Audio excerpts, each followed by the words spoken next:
Oferecimento: Julieste Logística. Há mais de uma década transportando. 27-3228-0586.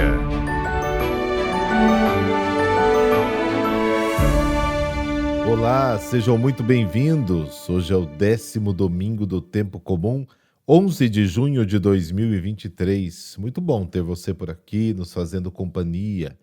Iniciemos nosso podcast com a nossa oração.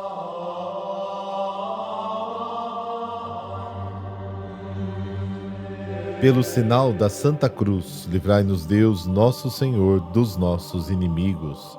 Ó Deus, fonte de todo bem, atendei ao nosso apelo e fazei-nos por vossa inspiração pensar o que é certo e realizá-lo com vossa ajuda. Amém.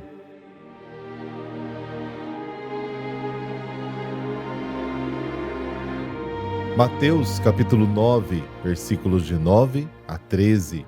O Senhor esteja convosco, Ele está no meio de nós.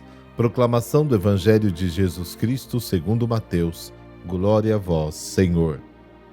Naquele tempo, partindo dali, Jesus viu um homem chamado Mateus, sentado na coletoria de impostos, e disse-lhe: segue-me.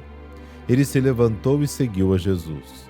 Enquanto Jesus estava à mesa em casa de Mateus, vieram muitos cobradores de impostos e pecadores e sentaram-se à mesa com Jesus e seus discípulos. Alguns fariseus viram isso e perguntaram aos discípulos: por que vosso mestre come com os cobradores de impostos e pecadores? Jesus ouviu a pergunta e respondeu: aqueles que têm saúde não precisam de médico, mas sim os doentes. Aprendei, pois, o que significa: quero misericórdia e não sacrifício. De fato, eu não vim para chamar os justos, mas os pecadores. Palavra da salvação. Glória a vós, Senhor.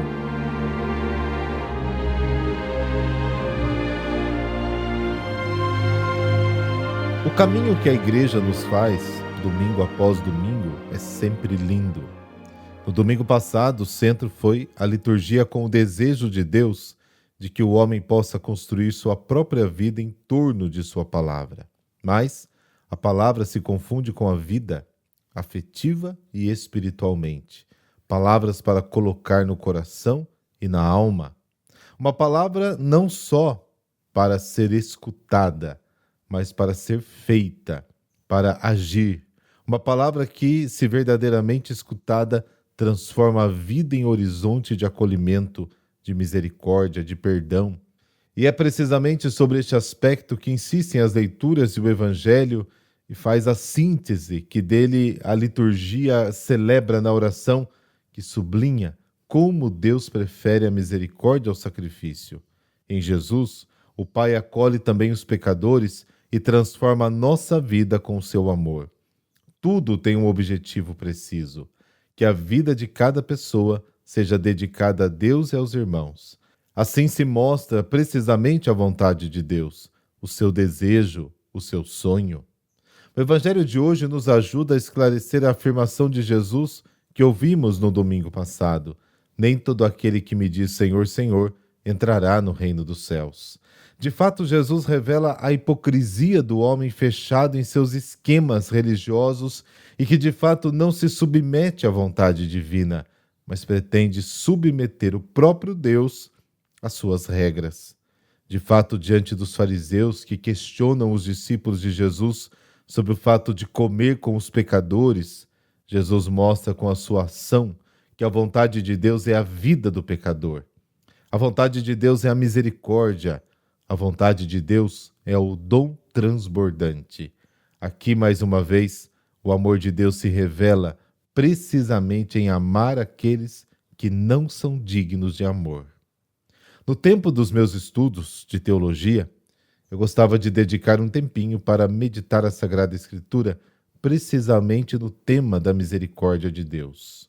E eu entendia depois que a misericórdia não só era um atributo de Deus, mas que é a própria essência de Deus.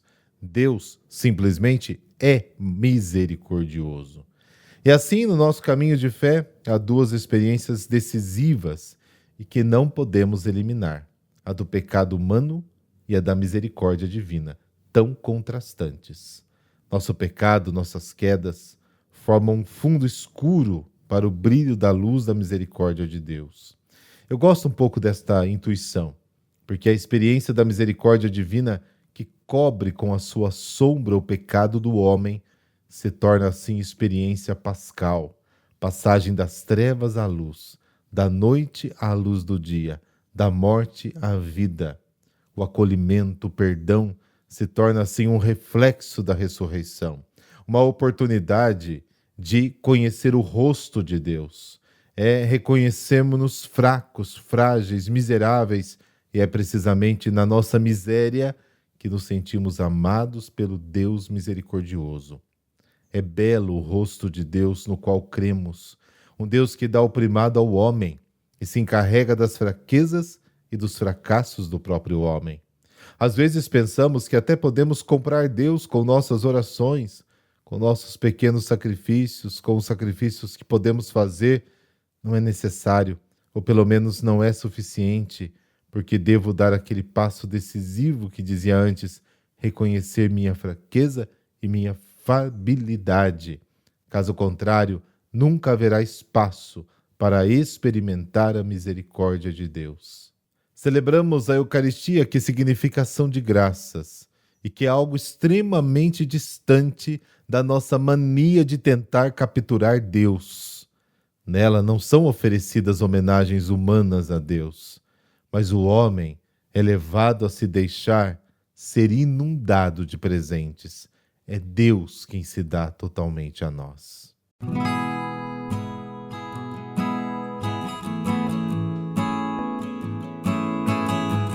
Hoje a igreja celebra São Barnabé, o filho da consolação.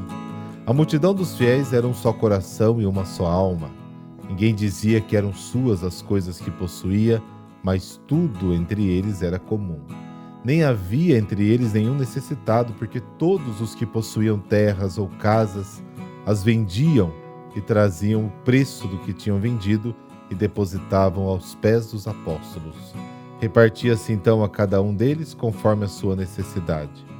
Assim José, a quem os apóstolos deram o apelido de Barnabé, que quer dizer filho da consolação, levita, natural de Chipre, possuía um campo. Ele vendeu e trouxe o valor dele e depositou aos pés dos apóstolos, como está narrado no capítulo 4 dos Atos dos Apóstolos.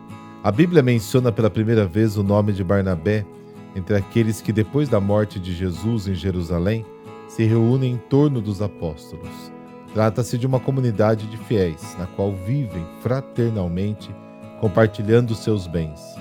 Porém, a tradição, transmitida por Eusébio de Cesareia, obtida de Clemente Alexandrino, também o inclui entre os 72 discípulos enviados por Jesus em missão para anunciar o reino de Deus. Logo, ele já pertencia ao grupo dos seguidores de Cristo. Sobre as suas origens, sabemos, por meio da Sagrada Escritura, que era natural da ilha de Chipre, na Grécia, judeu e chamado José. Barnabé se encontra entre as pessoas mais influentes da primeira comunidade cristã nascente, tanto que, embora não fizesse parte dos 12, era chamado apóstolo. Barnabé, considerado um homem virtuoso, repleto do Espírito Santo e de fé, foi enviado para Antioquia da Síria, de onde chegavam notícias de numerosas conversões. Uma vez constatado que muitos acreditavam nele, Barnabé se alegra e exorta a todos a perseverarem com um coração resoluto no Senhor. Foi o primeiro a acolher Paulo após a sua conversão na estrada de Damasco, que chegara a Jerusalém para encontrar os apóstolos. Enquanto muitos desconfiavam daquele Saulo que perseguia os cristãos, Barnabé o acolheu e o inseriu na comunidade. Assim pediu a ajuda de Paulo no seu serviço à nova comunidade de fiéis. Logo, mais uma vez, Barnabé intervém na vida de Paulo, encorajando-o na sua missão como apóstolo dos gentios. Os dois permanecem em Antioquia durante 1 ano, instruindo muitas pessoas. Precisamente ali, pela primeira vez, os discípulos foram chamados cristãos. Depois da pregação em Antioquia, Barnabé e Paulo partem para uma nova missão em Chipre. Com eles estava também João, chamado Marcos, o evangelista, primo de Barnabé.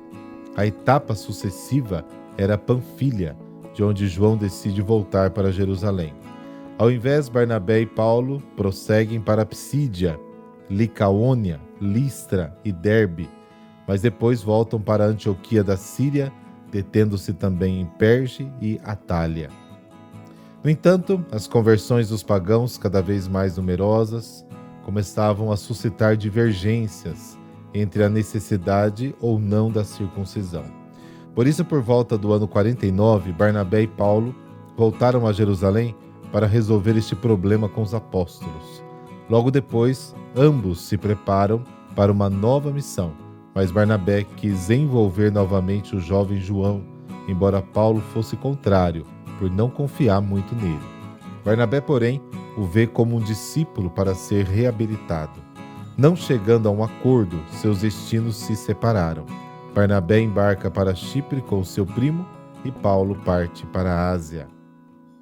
Reparem que até entre os santos havia conflito, discórdia, divergência, que para mim causam consolação, pois os santos não caem do céu. Foi o que explicou Bento XVI na audiência geral de 31 de janeiro de 2007, ao falar da relação entre Barnabé e Paulo. A santidade não consiste em nunca cometer erros, mas aumenta com a capacidade de se arrepender e a disponibilidade de recomeçar, mas, acima de tudo, com a capacidade de perdoar. De fato, mais tarde, Paulo mudou de ideia sobre João. O Novo Testamento não nos fornece mais informações sobre Barnabé, mas alguns documentos bizantinos falam de uma viagem que fez com Pedro, com destino a Roma, de onde prosseguiu para o norte da Itália. Em Milão, de modo particular, a sua pregação teria suscitado várias conversões, que deram origem à primeira comunidade cristã na cidade, que por isso o considerou seu primeiro bispo. Os Atos de Barnabé, obra do V século, narram a sua morte em Salamina, onde teria sido apedrejado por judeus sírios no ano 61. A sepultura de Barnabé existe ainda hoje. Dizem que teria sido o próprio Barnabé a indicar em sonho a sua sepultura ao bispo de Salamina. Atêmios, em fins do século V. Este, portanto, teria mandado trasladar os restos mortais do apóstolo Barnabé para a basílica que ele lhe quis dedicar. Santo apóstolo, que vendo as ações do Senhor aprendeu o espírito de consolação. Ensinai-nos a consolar e dai a nós a consolação nos momentos mais difíceis da vida. Que esta prática seja para nós virtude e meio de santidade. Amém. Abençoe-vos o Deus Todo-Poderoso, Pai, Filho, Espírito Santo. Amém. Excelente domingo para você. Até amanhã.